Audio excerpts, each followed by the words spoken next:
Traditionally, air pollution monitoring is done sort of on a city-by-city level, right? We compare one city to another and just sort of say this, city A is worse than city B.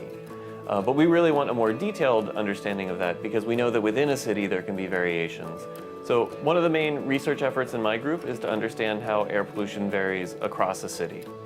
And we understand not only what are the concentration differences, but what are the different sources. So maybe there's more traffic in your neighborhood, and maybe my neighbors use a wood stove a lot, or there's a big bunch of restaurants, and those are the main sources.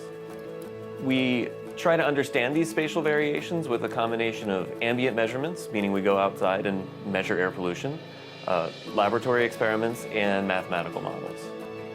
For the ambient measurements, we use a combination of mobile monitoring and distributed low-cost sensors.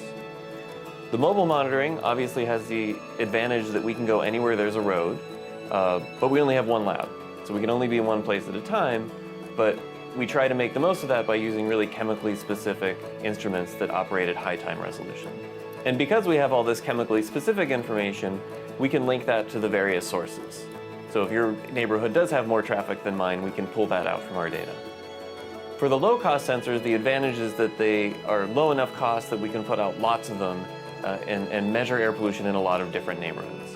And they also run all the time, so we get data from these sensor nodes continuously, and so we can get differences in time and in space and can compare across neighborhoods that way.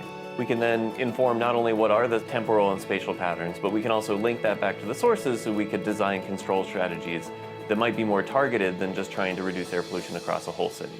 We work really hard to make our results available as quickly as possible, and that spans a variety of different methods. So for our low-cost sensor network, we rely on people to host the sensors. So we put sensors on people's porches or in their backyards or on top of schools or in parks. And so we directly share data and reports with those hosts. So if you were to host a sensor, you would get a report from us every week detailing what the last week of data was at your location and what that means. We also share our data more broadly. So we make all of the sensor data available in real time online. And then we also try and share our results rapidly with regulatory agencies like health departments and the US EPA. The EPA is in charge of air pollution control and management basically for the entire country. And we want them to use our results. So we are in frequent communication with people at EPA about our most recent findings. And they also fund our work, and so there's this sort of back and forth that's mutually beneficial. The end result of my group's work over the past few years is that we feel like we have a good handle on understanding what these spatial variations are at the urban scale. And so we understand what the pollutant spatial patterns are, we understand what the sources are, and we're getting good at predicting them with atmospheric chemistry models. And that hopefully means that we'll be able to predict what the changes are in the future.